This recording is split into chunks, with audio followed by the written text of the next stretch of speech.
The Coonhound Collective podcast is brought to you by Conkeys Outdoors, because we support the people who support our way of life, and CZ Welding and Fabrication, custom dog boxes built by hunters for hunters. Check these guys out today.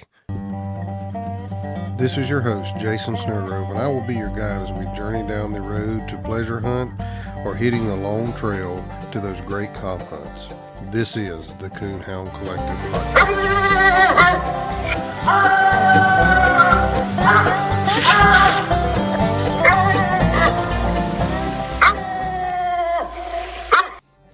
It don't have to be, it don't matter. If you like to coon hunt, if you really like to coon hunt, it don't matter if you're hunting a blue tick, a black and tan, a walker, a red bone, a plot, or if you're hunting a gray dog or a cur dog. It don't matter if that dog can do what you want it to do. Can tree a coon like you like for one to tree a coon. If you're going to competition hunt, get him single registered, whatever it is, or hunt him in some of these other, and go. Hunting is not a competition. They have competition hunts. Thank you for joining us today on the Coonhound Collective podcast.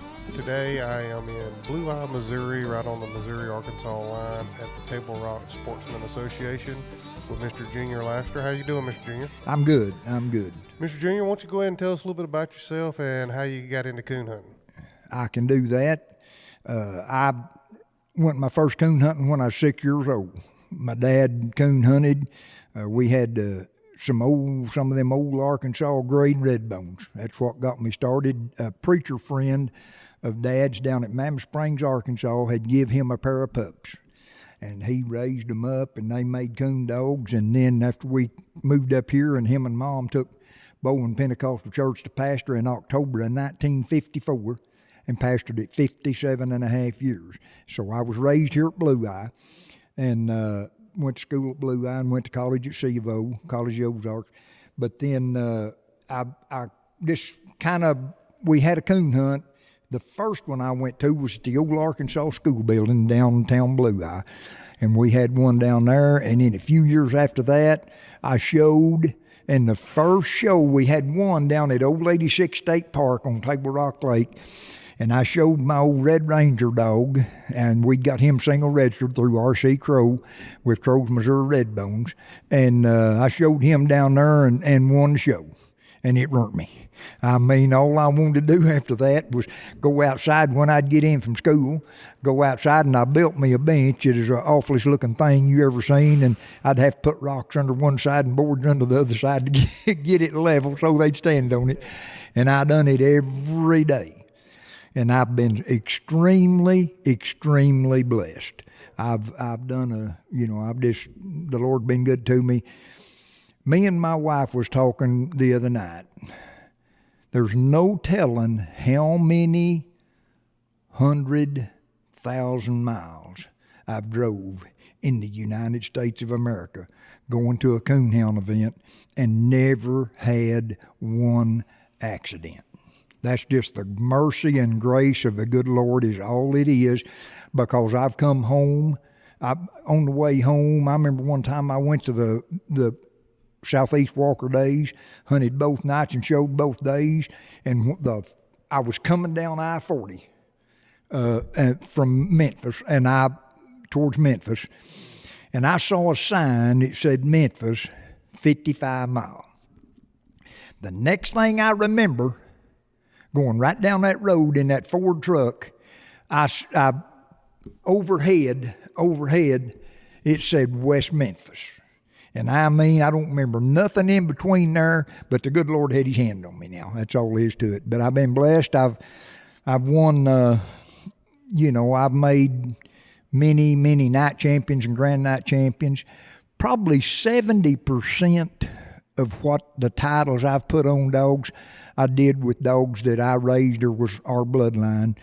Started in 1966, my dad and a friend of ours, Mr. Junior Biggerstaff, went to Ada, Oklahoma to Mr. Buell Bowerman. We saw him about 2 or 3 weeks before down here at Sonora, Missouri, or Sonora, Arkansas at a hunt. And he had a young dog down there, and everybody there thought he was the prettiest thing, and he was. So Dad told him, he said he wouldn't sell him to him. Dad told him, said, Mr. Bowerman, if you ever decide you want to sell that dog, would you give me and Mr. Bearstaff a call? About 2 weeks, he called Dad. He said, Mr. Lasseter, he said, I've decided I've got a chance to buy a female, night champion female that I sold, and I may sell old Hawk. And Dad said, well, could we come down? He said, you can come down and hunt with him one night or 2 nights or whatever you want to do. He was about 17 and a half months old. In January, when they left here, it was sleeting and colder than blue blazes. They went ahead and drove down there anyhow, went a-hunting one night, turned him loose by himself.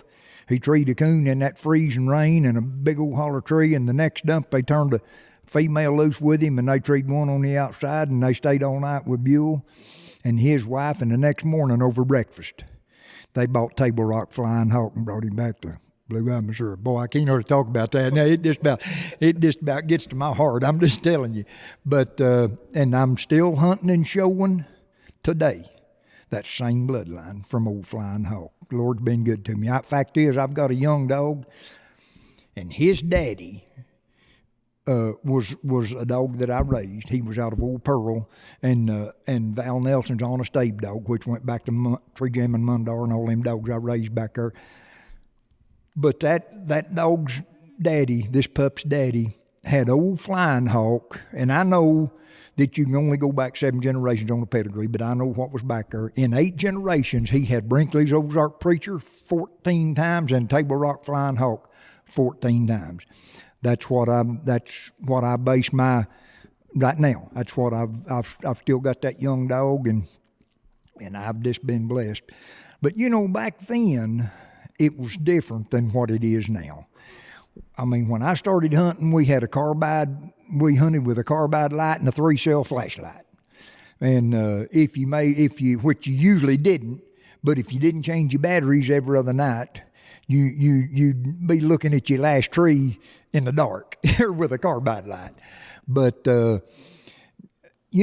people right here at this club where we're sitting, Table Rock Sportsman Association. I had a teacher in the 8th grade out here at Blue Eye School.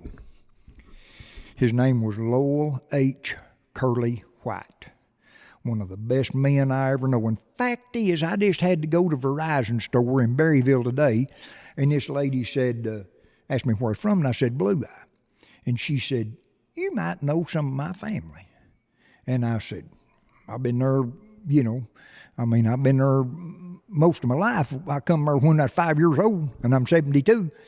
And she said, I said, who you talking about? She said, did you know Curly White? And buddy, I got quiet. I said, he's one of the best friends I ever had. She said, that's my grandpa.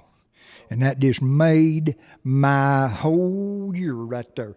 And she lives here in Berryville to get to meet her and just tell her a lot of stuff that I knew about her grandpa, Curly White, and how he got me started in this club. And I was there for probably an hour and 15, 20 minutes, but I told her the whole thing. It meant that much to me, and it did her too. That's what this is all about. But I've been blessed. I've raised a lot of good pups. I've sold a lot of good pups. I don't usually tell, but I've raised, I've won, I won't tell you exactly, but I've won over 30 world and national titles, including Autumn Oak, UKC, ACHA, and NKC world shows. Well, quite a bit over 30. But I've been extremely blessed. I've sold some dogs for some big money. I've sold some dogs for some big money. I sold a dog as a young dog, got him back, trained him. The boy that I bought him from the second time, he had hunted him and had him going good. In 2 weeks after I bought him, Mundo Jr. had his daddy had passed away. 2 weeks, his name was Morgan's Tree Jam and Mundar. 2 weeks after I bought him, I went to a world qualifying hunt in Clinton, Missouri, won third place. He was just a 18-month-old open registered pup, you know. I drew 3 Grand Night Champion blue ticks and won that cast and qualified me for the World Hunt. 2 weeks later, I found myself fetting the Final Four at the UKC World Hunt with him in Ohio.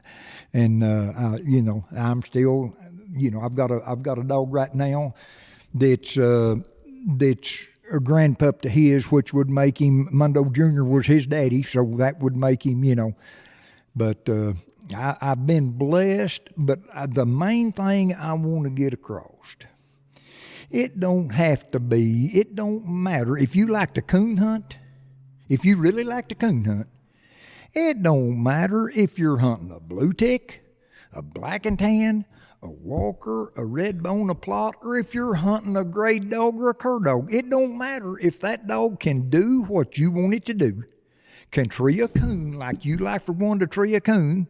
If you're going to competition hunt, get him single registered, whatever it is, or hunt him in some of these other, and go. But if just for you to go coon hunting, he don't have to be out of this and he don't have to be out of that and he don't have to be registered. If he suits you, you're the one feeding him, and that's just the way it is. I do. Boys asked me a while ago, but I've been blessed. I do a lot of winning, and I've kind of been figuring up back here for a couple 3 weeks ago. I started figuring, and I do a lot of winning anymore. The big thing is at a lot of clubs is to give lights away. Good lights. I'm talking about we're giving one here tonight if we get enough dogs to enter, and it's a $250 something light. But I've got some young guys who started hunting around where I live, around Green Forest and Berryville and Oak Grove and places like that. And I figured it up the other night, and in the last year, I've gave 6 or 7 of them lights away, and I won't even tell you how many pups to them kids, because if they come to the house and want to go coon hunting, I'll let the boys, my grandsons or some of the boys that comes and gets my dogs and take them hunting. Yeah, if they go with them a few times and they're going to like it, I'm going to see to it they can get to coon hunt. I've had an accident. Actually, the original was 6 years ago. It broke my left leg and knee in 5 places, my right foot and ankle in 3, and then I had a knee replacement 3 years ago last month, and after that knee replacement, a staple went in a vein when they stapled it up and set staph infection up, and I've had 5 surgeries in 3 years since March, and that's really slowed me down. But the Lord been good to me. They told Joanne, the kids, when I first done that I probably, there's a chance I might not walk again. That wasn't even possible. I know the old boy that put this thing together and made it. He's the same one that can heal it. It's just that simple. But if you're gonna hunt, just enjoy it. Whatever it is, if it's deer hunting, if it's rabbit hunting, and I've had beagles and some good ones and shot many a rabbit in front of them. But whatever it is, enjoy it. But there's one thing that I want to stress. Hunting is not a competition. They have competition hunts. They have competition rabbit hunts. They have competition coon hunts. They have competition hunts. But going hunting does not need to be a competition against your buddy and this buddy that comes to go with you. It don't have to be a competition. It's supposed to be a pleasurable, enjoyable, go out there and enjoy hunting. God give you the health and strength to go. God put the animals on the planet, and if he hadn't have put them here for food, I mean, if it hadn't been for eating animals and stuff, what would Adam and Eve lived off of? It's pretty simple. Vegetation and stuff like that. But, just enjoy whatever you're doing, and enjoy the people you're doing it with. And if you're hunting a particular bloodline of dogs. Hey guys, this is Jason over at the Coonhound Collective podcast. Is your dog box starting to get wore? Maybe it's starting to get a little cracked like mine is. Maybe you've just been thinking about it's time to upgrade to a new box, but you've asked your buddies and you're just not real sure what direction to go in. Well, let me help you out here. Go check my friends out at CZ Welding and Fabrication, Custom Dog Boxes, and Aluminum Products on Facebook. You can check out all their custom work they do there and their designs that they do. If you don't see something that you don't exactly like there, reach out to Nathan at 540-810-5439, 540-810-5439, or send him a message through the Facebook page. I bet he can fix you up. Don't wait till fall to get that new dog box. Go ahead, get that dog box now. Get you something looking good in the back of your truck that you can be proud of and that you can haul your dog around in comfort. Check my friends out at CZ Welding and Fabrication. You won't go wrong. Dog boxes built by hunters for hunters. Get yours today. CZ Welding and Fabrication. Just try to improve them. There's several ways. Of course, I had a little bit of advantage. I went to college at C of O, and the ag director down there was Marvin Otting when I went to school down there. One of the finest, and he hunted with me some with Old Hawk, and he thought he was the finest thing since Quaker Oats. But Marvin, he taught me a lot about genetic breeding when I was down there. Agriculture was my minor, but his theory was, if you've got a dog you like, or a cow or whatever, of course his was Holsteins, but if you breed to want to stay in that bloodline, line breeding is good. There's a big difference. A lot of people don't think so. They just don't know no better. But line breeding and inbreeding is a big difference. When you inbreed, you're breeding back into the same family. You're breeding mama to son or mama to daughter or daddy to daughter or something. That's the same family. When you're line breeding, you're breeding a daughter to her daddy, but when you're inbreeding, you're breeding brothers and sisters and real close cousins and stuff like that. That's what inbreeding is, breeding back into the same family. Line breeding can be breeding a father to daughter. One of the best crosses, some of the best crosses we ever made on old Flying Hawk was breeding granddaughters of his back to him. And I'm still, that's why old Hawk was in my Mundo's, was in that Hawk dog I had, which is my Mundo dog's daddy that I've got now. He was in 8 generations, old Flying Hawk 14 times, and Brinkley's Ozark Preacher 14 times. That's what you call line breeding to the ultimate right there. But I just encourage you to do it. I don't have any of them. I may do another one, but I wrote a book several years back on how to pick, raise, and train a show dog. Had 2,500 of them printed, and I've got 10 of them left. The way on the first deal, I was writing an article for Coonhound Bloodline, UKC's magazine, and on the first article I wrote after that, I put an article in there.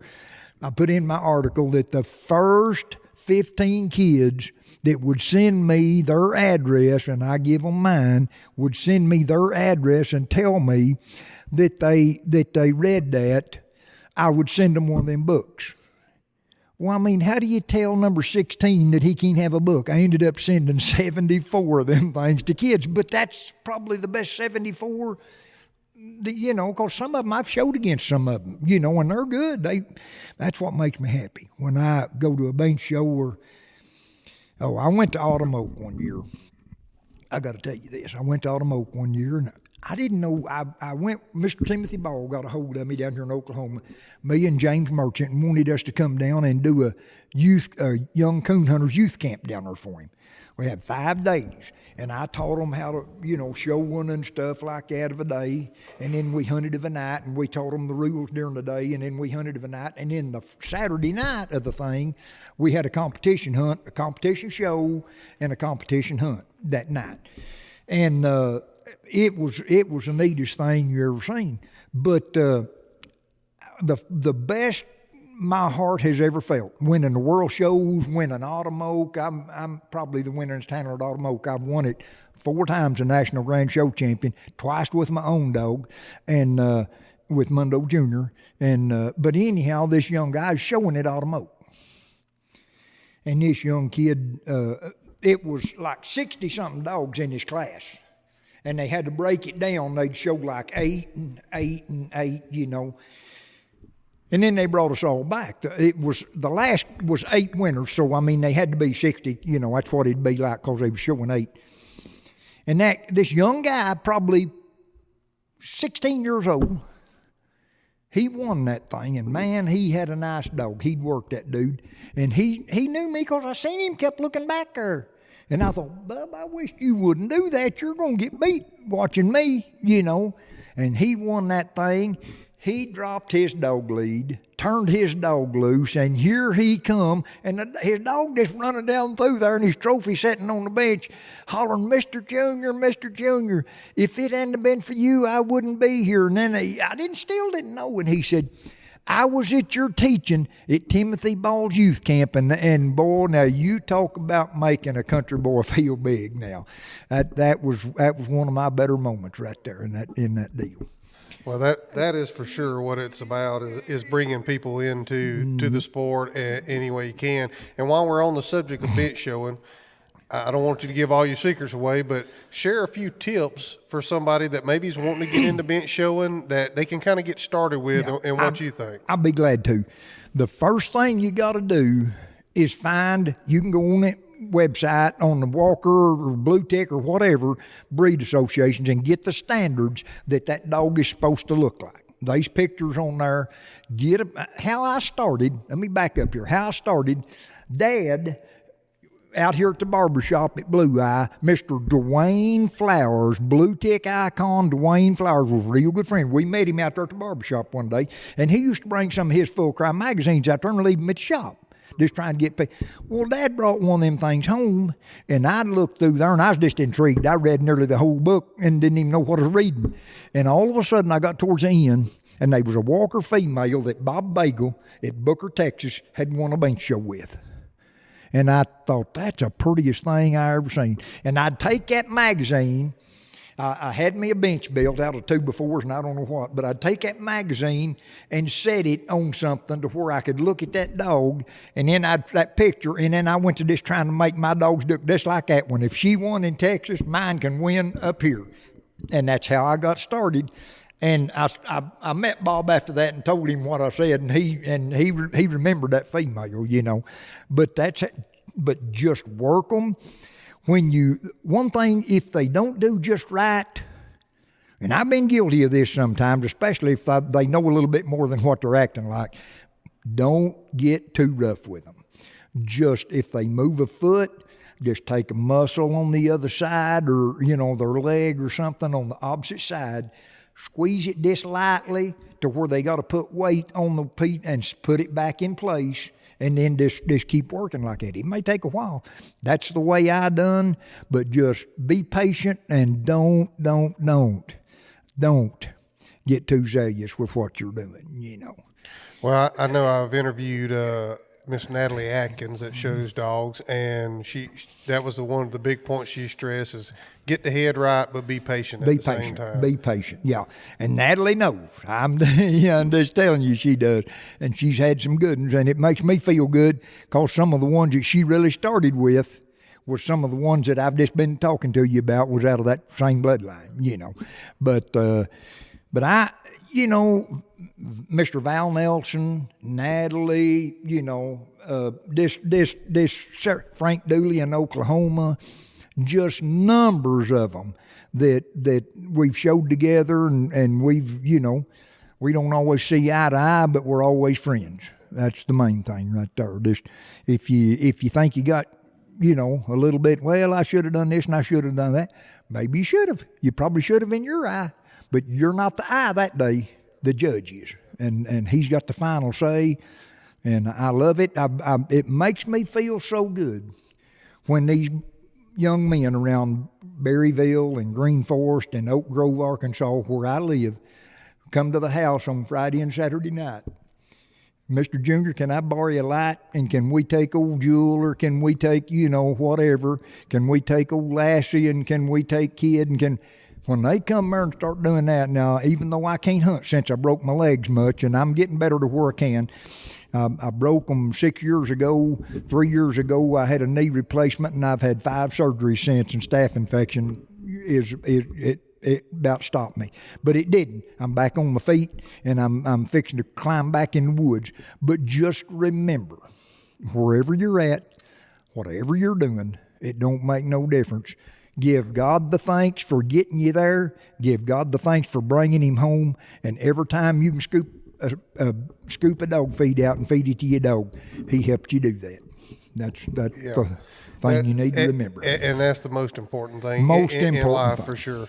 Before, I know we got a bench show coming up that you're going to have to judge. Before we do, just real quick, I mean, this may not be easy to go quick through, but start at Hawk and tell us these dogs down through the lineage there.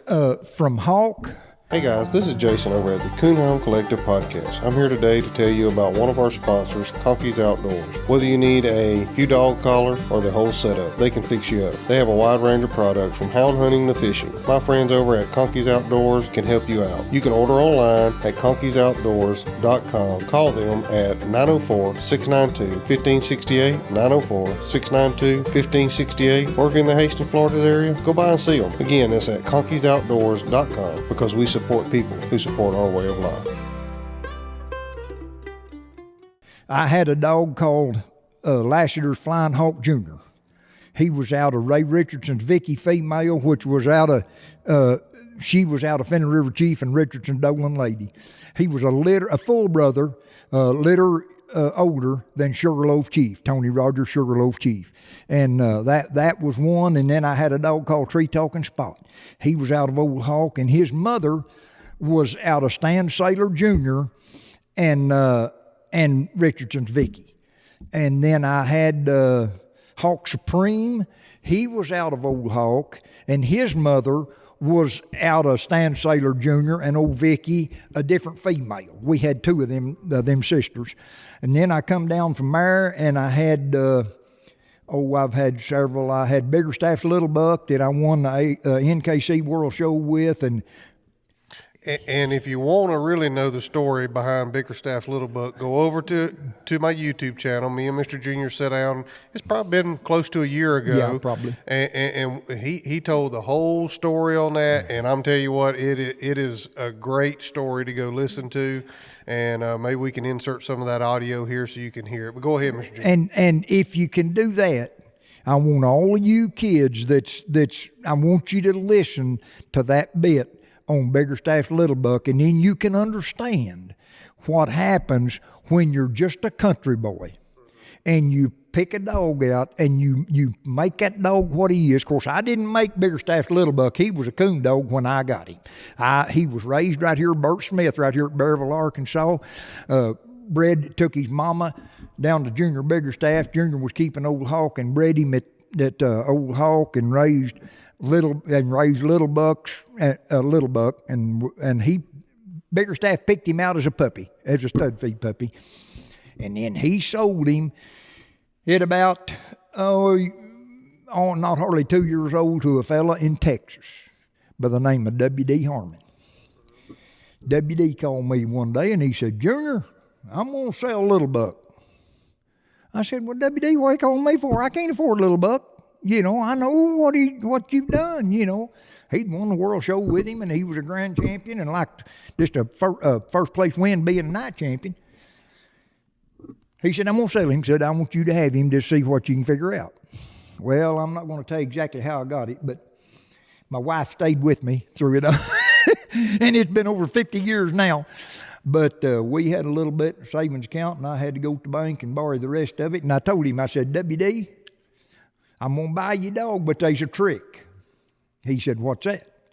And I said, "Well, I want your dog, and I think I can do big things with him, and I've got the money to buy him, but you're going to have to bring him to me because I don't have the money to come and get him."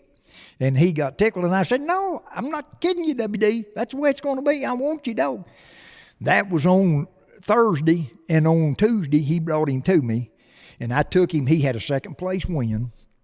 I took him to a hunt Friday night at Western Grove, Arkansas, and won first place with him. UKC hunt, I'd hunted him 2 nights after I got him. Saturday night, I took him to Gainesville and won first place with him and finished him into a night champion within the week after I bought him from WD.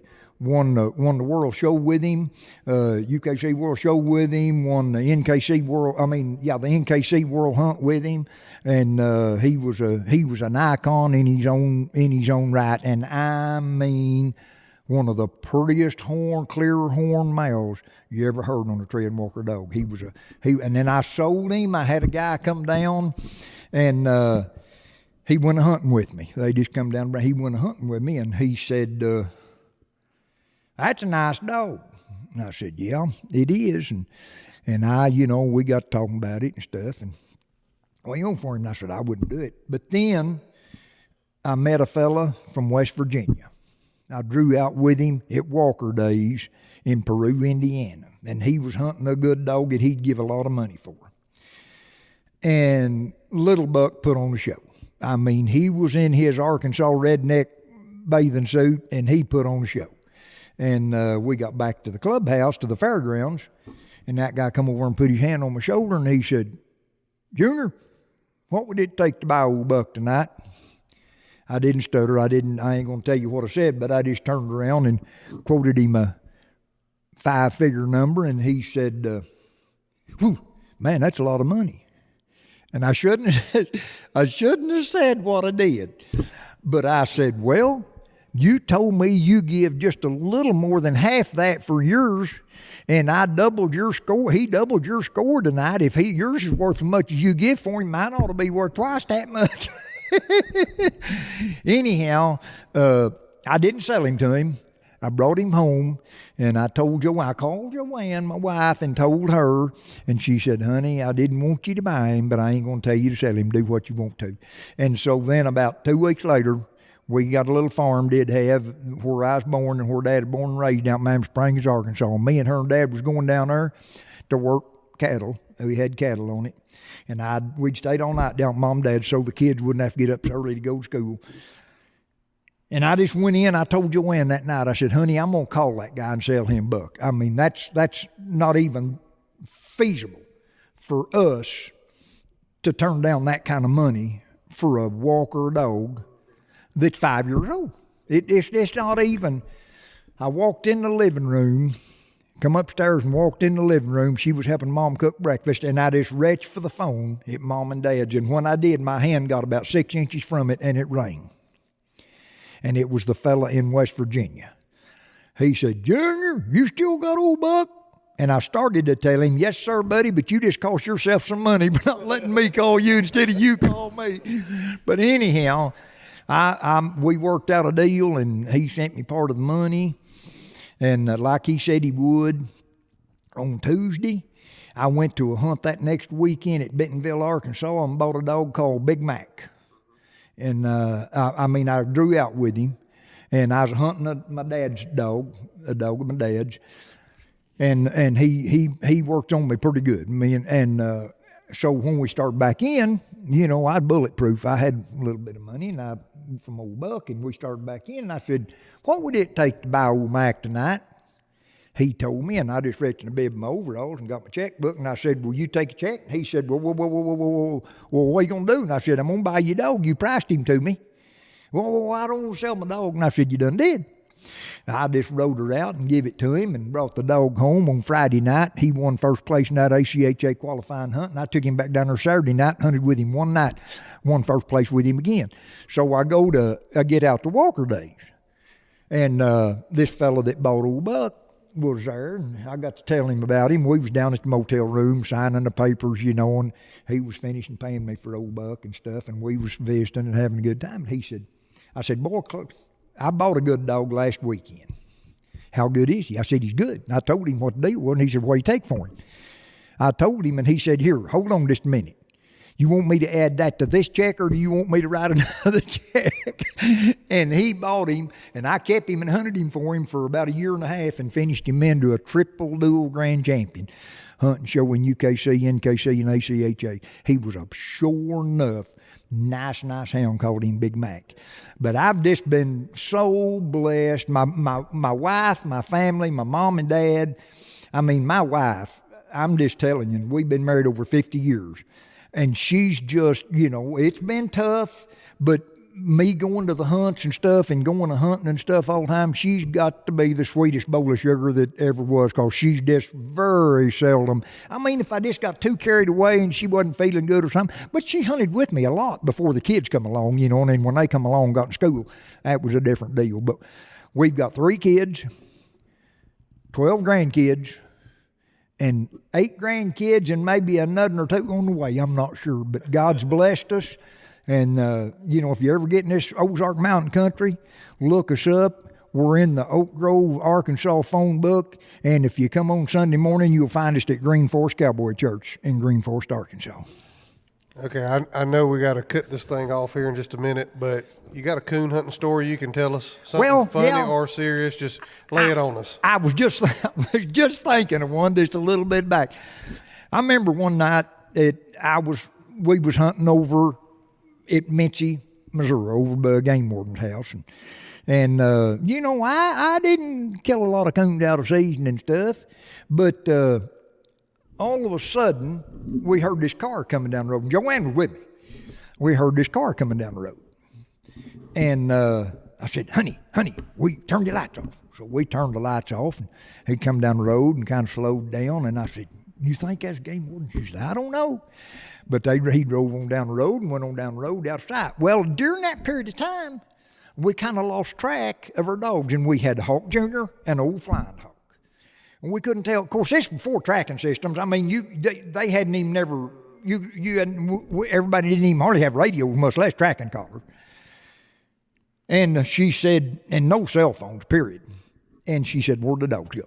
Now, I don't know. When they'd hit a coon before this all happened, and they just kept going. We got out of hearing. We went home and left them, which is hard to do. Went back over the next day, couldn't find them. Went back the next night, couldn't find them.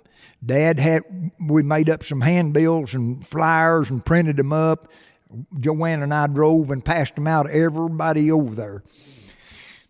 Not that night, but the third night from the time we lost them, an old boy called. He said, because I'd left my phone number and stuff with everybody over there. Is this Junior? I said, yeah, it is. Of course, there wasn't no cell phone, just home phone. He said, I hear a dog barking off in here from my house. And he said, it might be yours. So, boy, we just loaded the truck and went over. We got over there. He said, they've been down there for a day or 2. And I said, what? This was like on Thursday. He said, they've been down there. Said, I ain't too sure. The first time I didn't hear them was Monday morning. I said, you're something's wrong. It ain't mine. So anyhow, me and Joanne got in the car and we took off over and drove up there. And they had been there so long that all you could hear was just, when we drove down there. He told us right where they was at, and we drove down there, and you couldn't even tell what it was. We got down there. We drove down through his field and got down there, and it was Hawk and Hawk Jr., and they was treed. It wasn't that kind of tree dog, but what the deal was, it was a holler tree. And we went back and got a chainsaw and sawed it down because I wanted to see what the deal was.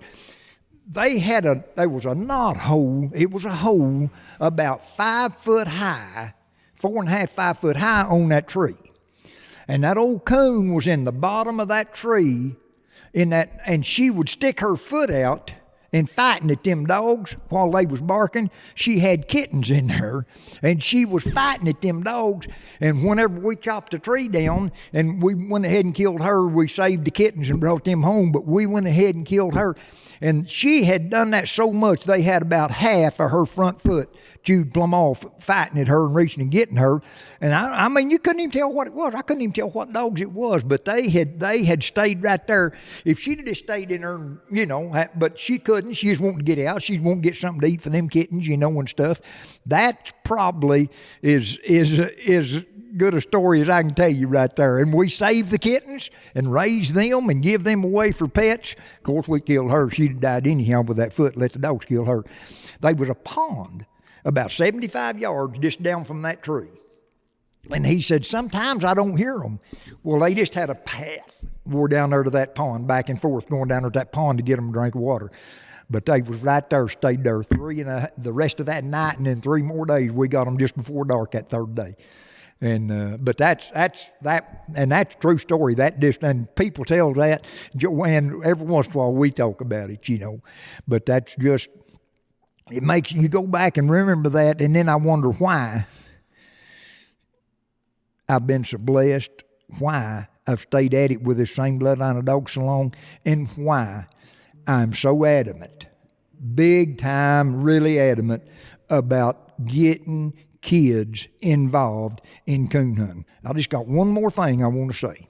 If you can keep them in the woods with a dog, beagle, foxhound, coonhound, whatever it is, if you can keep them in the woods with a dog, on a creek bank with a fishing pole, or at Grandma and Grandpa's house with family, you got a whole lot better chance of them mounting to something and growing up to be the kind of American that you want them to be when they become adults.